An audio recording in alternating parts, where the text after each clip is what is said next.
But that night before, they called a bunch of people out, and I asked the guard, because I was in such a good mood, I said, hey, what's going on? He's, oh, these people are getting out tomorrow. We got to do some, they got to fill out some paperwork. And I was like, hey, man, I'm getting out tomorrow. He's like, not if they didn't call your name. I'm sorry, what? And I was pushing my button in my cell constantly. Hey, I'm getting out tomorrow.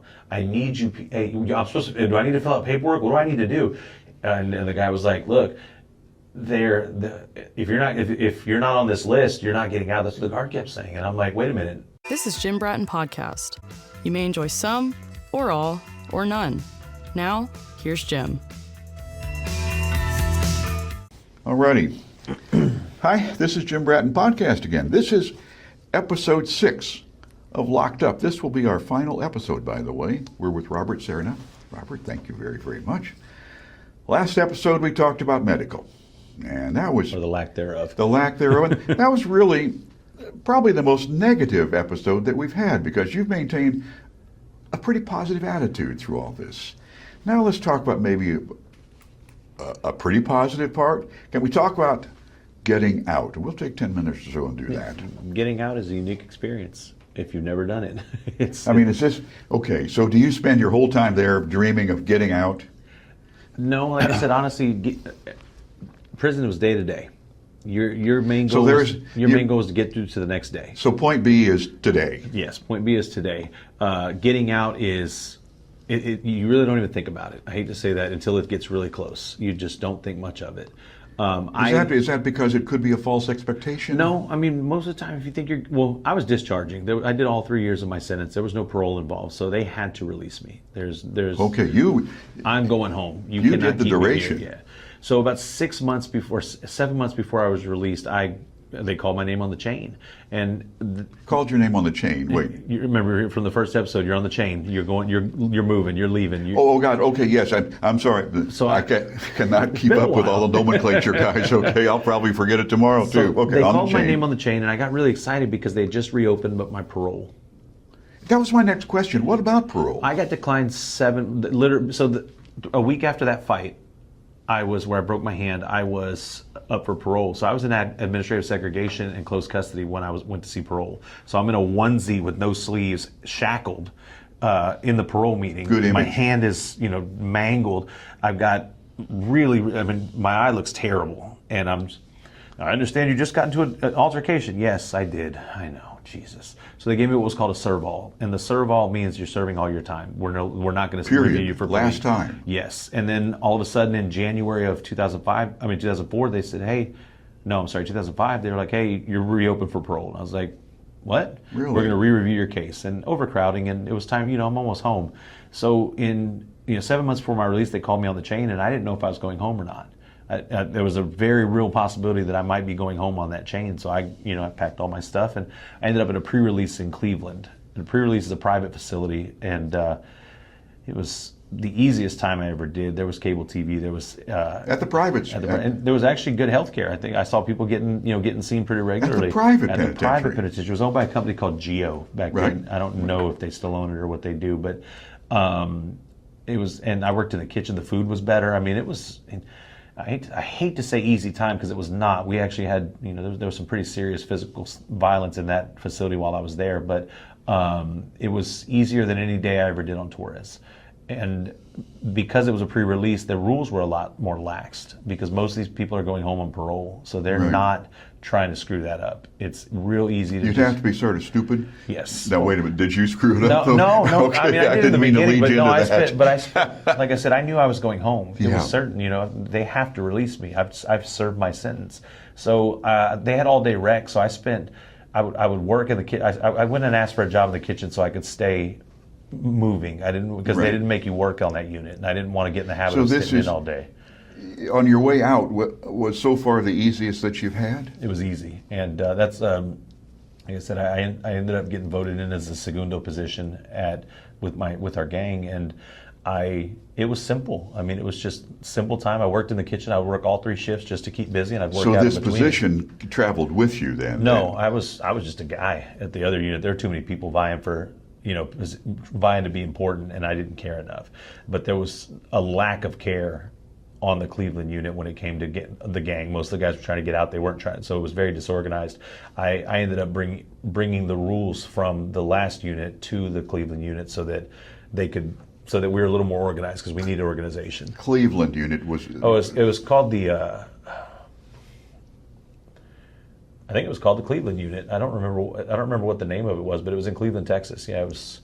I always just called it Cleveland. You know what I mean? But is it now? Am I confused? Is that are you on your way out in that one then? Yeah, that's the pre-release. Okay, yeah. so that's the pre-release. Yeah. Pre-release Cleveland, same and thing. And like I said, the gang was very disorganized. So I'm not patting my back. This isn't anything I'm proud of. This is just what happened. I helped organize it so that the homeboys were taking care of each other just a little bit better because that's what I was sold on about the gang originally. Right. But so I spent 7 months just working out and working in the kitchen. I put on 70 pounds. I mean, I was in the best shape of my life. I was.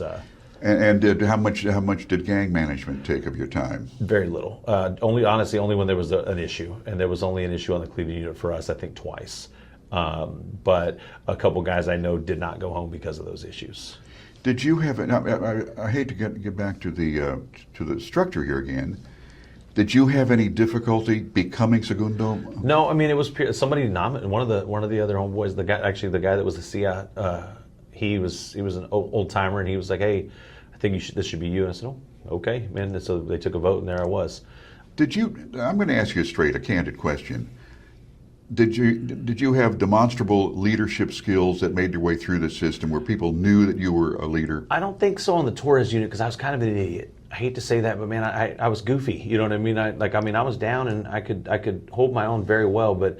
I used to, like I said, I made paper hats for New Year's, and I would decorate myself for Christmas. I mean, I was kind of an idiot. I was in the way these guys look at people. You know what I mean? I was a kid, but when I got to the Cleveland unit and I saw how disorganized it was, I don't know. I call it boredom. Call it maybe me fulfilling maybe also me fulfilling my own arrogance that I could fix this, and so that's what I tried to do, and it just kind of worked out for me there. I don't know that it would have worked on a larger unit with more homeboys. We only had 30 homeboys there total. So it was a small cluster to work with. Pretty easy, but that was the only unit where I got along with all the homeboys. Everybody was so chill. It was, like I said, the easiest time. Because you're on your way out, man. Nobody wants all this stuff where people are like, oh, they'll try to screw up your out date. I have never saw that. People, man, the homeboys, we couldn't wait for one of the homeboys to get out. Like, it was exciting for us. You know what I mean? But no malice in trying to screw somebody none that up. I ever saw. And if it happened to anyone and I'm wrong, I apologize. But that's from my experience, man. We couldn't wait for the homeboys to get out. When I got out, it was like a party. You know what I mean? I was wandering all over the unit. I got written up 4 times that night because I was saying bye to all the homeboys and tell them to just honestly they couldn't do anything to me. I was going home. There was no punishment they could give me. They had to let me go. So it didn't matter what I did. But so I did that for 7 months, and then. Which actually we went through Hurricane Rita on the Cleveland unit, and I was part of the team. There was only 8 of us that fed the whole unit the whole time. We were without power for 2 weeks. And on the Torres unit, that would have been the most terrifying time I'd ever experienced on the Cleveland unit. It just wasn't that serious. You know what I mean? Yeah. But so I did that for about 7 months, and then 2 days before my release date, which was December 2nd, 2005, they notified me that I was going to be on the chain. And cool, all right, it's time to go home, So I gave away all my stuff. I had a really, I don't want to call them nice, but I had a really clean pair of Converse tennis shoes that they no longer offered. So everybody was trying to get them. I mean, I all my stuff, I had a lot of stuff that I'd acquired, all, electronics and, devices that you could get. And I gave everything away to the homeboys, everything, that were going to be there for a while. Those are prized possessions. Some of them, because some of the stuff, like I said, those shoes you couldn't get anymore, they were comfortable. You know what I mean? A comfortable pair of shoes in TDC goes a long way. Okay. How about the electronics? I didn't know you could. You just brought up every time you say something in passing. I think, well, I didn't know that. I had an alarm clock. Yeah. And they had a radio, which Uncle Steve's Underground Garage on the classic rock station when I was in Cleveland every Sunday was just, I couldn't get enough of it. We had a hot pot. And those were all plug-in. Were they worried about the cords or anything? Not that I've ever. I mean, not as a. No, everybody seemed to be pretty chill about it. I mean, there was a couple of other electronics that were no longer available. I don't know what you call them, but a stick you could put in your coffee cup to heat the water. Oh yeah, I know what you mean. Yeah, Man, now I drew a The blank for the instant, for word. instant coffee, Yes. but I've seen those. So yeah, instead, little- they moved up to hot pots, and then Yeah. by the time when I got there, it was a certain kind of hot pot. So when I left, it was a different kind because mine was set up so that it would boil. The new ones didn't boil. and you get those through the commissary? Through the commissary, With yes. credits? With money people send you, put on your books, and then Right. I also I did a lot of gambling Okay. when I was on Torres, so that's how you acquire stuff too. And you could get watches, you could get. I mean, there's a lot of really odd things that you wouldn't think are that important on the commissary, No. but they're there. You can get a religious medallion of sorts Right, if you. I mean, right, right. which I appreciated that they had all the major ones covered. You know what I mean? I'm sorry to get so sidetracked No, on you're this, okay. but every time you say something, it reminds me of a question that I've had for a long time, and No, you're fine, man. This is it's unless you've been there, a lot of it just stuff you don't think about. No. Little things that are I don't want to say taken for granted out in the world, but it's just something you wouldn't think would be important until you don't have it or you don't have regular access to it. But so I had an alarm clock and I had a hot pot, and they were the original you style. gave those away. I gave those to friends, yeah. Especially guys that didn't have commissary, because I mean they were used. You know, that was part of being in the clique. You know, hey, can I borrow your hot pot? Yeah, man, go ahead. You know, no big deal. But they called me on the chain. And interesting, we were talking about medical. I had cut myself shaving, right? and I assume it got some kind of infected because it was kind of gross. And Yeah. I was pouring boiling water on it, trying to clean it. God, make you sure it guys didn't- and your boiling water, gee, Boiling water will cure an infection in I'll a bet cut. it I will. can tell you. I'm sure it I've got incre- scars from it, but it's still, you know, it took care of you. I never got staph when I was in prison. Do you have a much higher pain threshold now than when I you have went in? No, I think I have a naturally high pain threshold, and so that helped. But Was everybody pouring boiling water a on lot them? of guys were, and a lot of guys didn't take it as good as I did. It hurts a lot. I'm sure. But like I said, if you've got a little open boil that you're afraid is going to turn into staph, you put some boiling water on it, and it's going to take care of it. Sorry, sidetracked from your shaving, Yeah. Nick. Okay, Oh, I'm so sorry. No, it's fine. But it got gross, and I was, 2 days from getting out, I was like, oh my God, I can't go out with this. Is terrible. And so I tried to get seen by medical, and they're like, absolutely not. You're leaving. You're not getting any care. No Get the hell free- out of here. all that Go to the free clinic. care is Yeah, go gone. to the clinic. If there's free care in the world. And so I was, boiling water and the day I got out, it was actually pretty well healed. But they transferred me from Cleveland to the Walls unit, which is the oldest prison unit in Texas. Where It's is in the Walls? Huntsville. Oh, Huntsville. They okay. actually used to. It's so old. At one point, they had a prison rodeo there. Oh, I remember that. Yeah. It's actually a really cool building. They used to do the electric chair there. There's a lot of dark history there, but I was it's gonna still say. it's a really cool. Cool's the wrong word. It's not a cool place. It is a really interesting building. That's the legend is that the lights would dim in Huntsville when they. That's what they say. By the time I was there, they were done with old Sparky. You know what I mean? Yeah. But the stories go that the guys that were trustees on the Walls unit were all nonviolent old timers, but that they didn't have day rooms. You had a private cell, but they let you have TVs, like your own TV in your cell that Wow. you could buy on commissary. Now I never saw that, but that was. Man, I heard that on every unit I was ever. You ever get sent to the Walls to be there? You can have your own TV, and this the Was kind that of was that urban legend? I think so. If anybody wants to, shoot us a message and tell me, by all means, Right. call me. If you Just let me had a know. TV I'm at very Walls, curious. let us know. Okay. But so I get to the Walls the morning before I'm supposed to get out because it's a hour drive, and so. Right.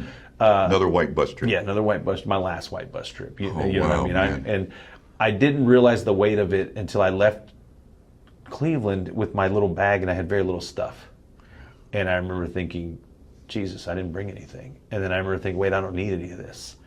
And I had to tell myself that a few times, like, man, I didn't bring my hot pot. And it's like, no, I don't need my hot pot. I'm going to get out, and I'm going to have a cup of coffee that someone else made me. It's going to. That's how I would kind of get used to the idea that I was going home. It was like, hey, okay, I don't need that because I'm going to go do this, and this is what we're going to do. And I was making plans in my head. Hell, I had the next 5 years of my life planned out. That whole day, I was At just that time, Yeah. you would allow yourself to go beyond tomorrow. because tomorrow I'm going home. Like I remember, man, I remember it. It was crazy. It was because the whole time you're there, you just don't know. You don't allow You don't think yourself- about it because you don't know. Yeah. So I remember when I got to the Walls, I remember thinking, holy man, I'm here.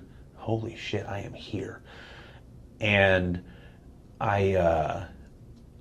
the night before, they called a bunch of people out that, you're in a single cell by yourself and there's a whole row of cells. This is an old prison. Right. So this is when you see like old movies of prison, this is the door clanging. But sliding this way, but yeah, they're pulleys, you know what I mean? It's not electronic. They're using keys to open these cells one at a time. I mean, this is straight prison movie, you know what I mean? This is blood in, blood out in your head. Yeah. But that night before, they called a bunch of people out.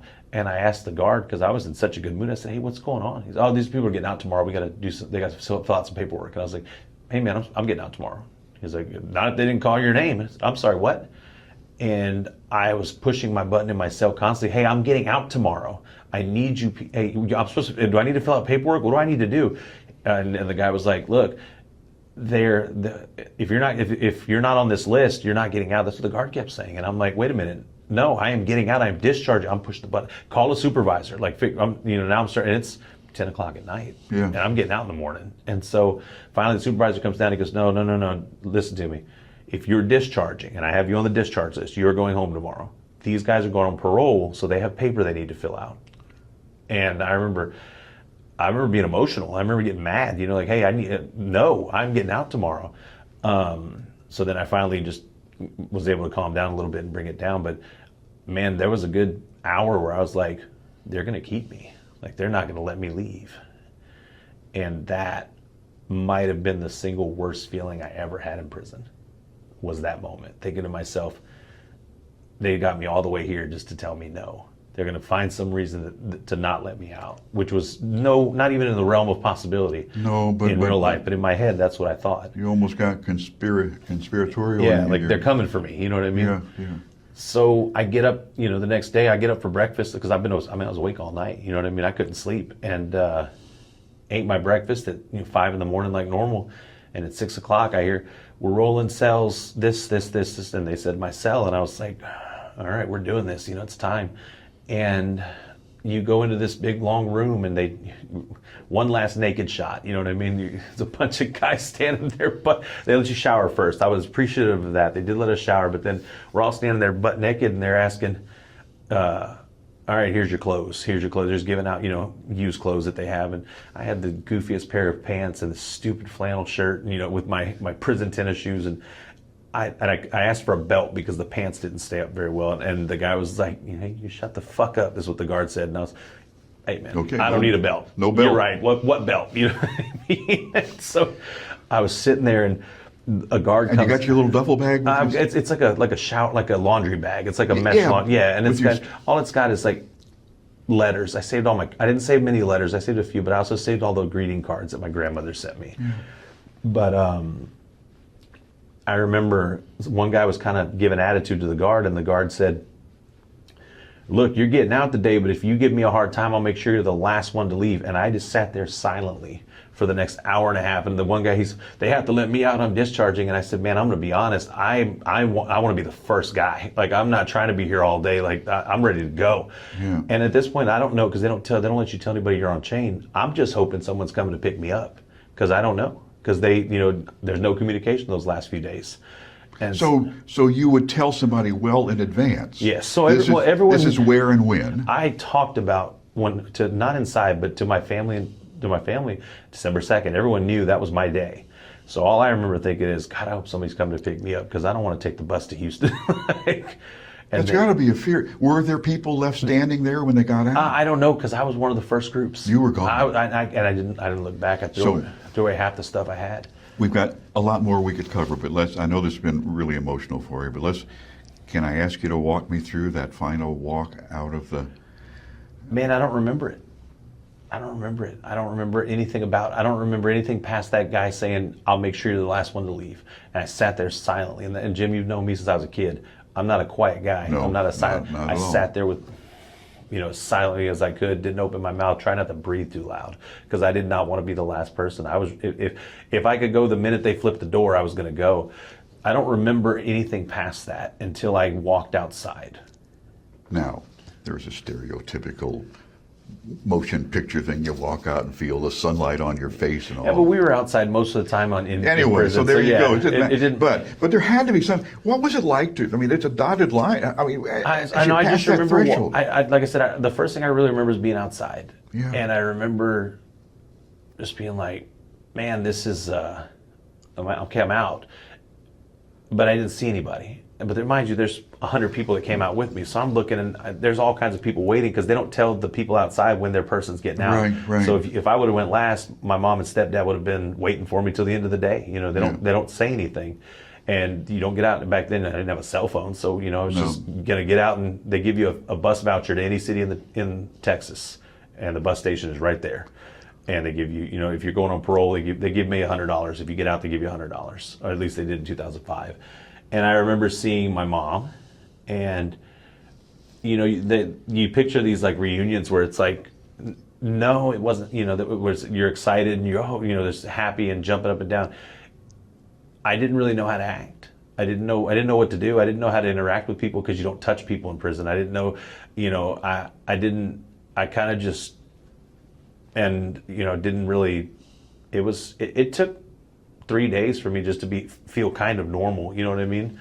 Not because I wasn't institutionalized by any means. It just, I didn't know what to do. I knew what time breakfast was in prison. I knew what time I was supposed to be at this place. I knew when I was going to do this, but I got out on a Friday morning and I didn't know what I was supposed to do for lunch, and because there's nobody to tell you. There's nobody, and I could figure it out. I'm smart enough, but in those moments, you're just so used to somebody telling you, hey, lunch is at this time.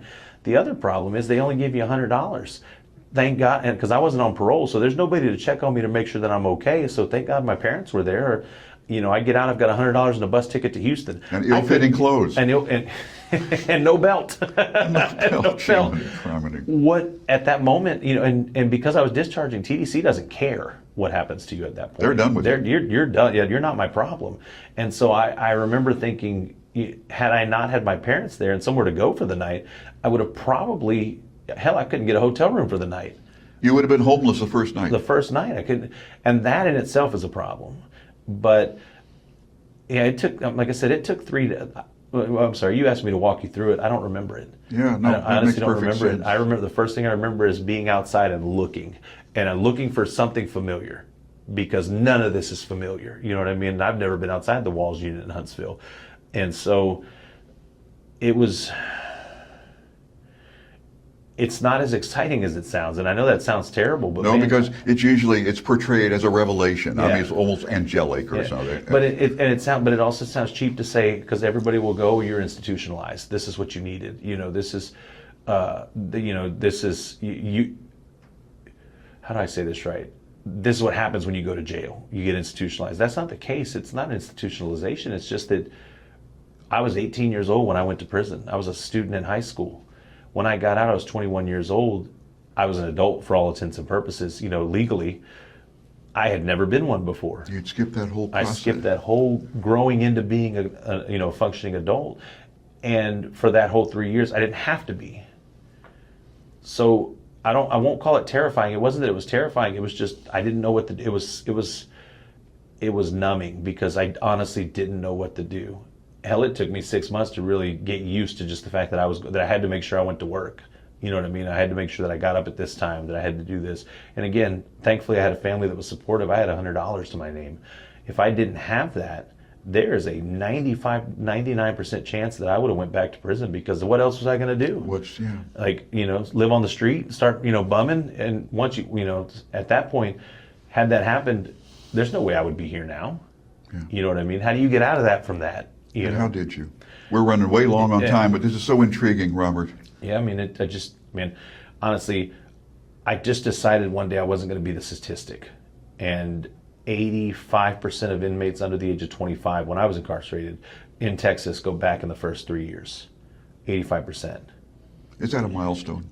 I threw a party on my third year. Okay. I did. Because I broke that statistic. Yeah. Something like 60% of inmates in the state of Texas reoffend, regardless of the age. It's that bad. And so that made getting out harder. I said this often. I've said this before, and I don't like saying it, but certain aspects of prison were easy. Certain aspects of life are not.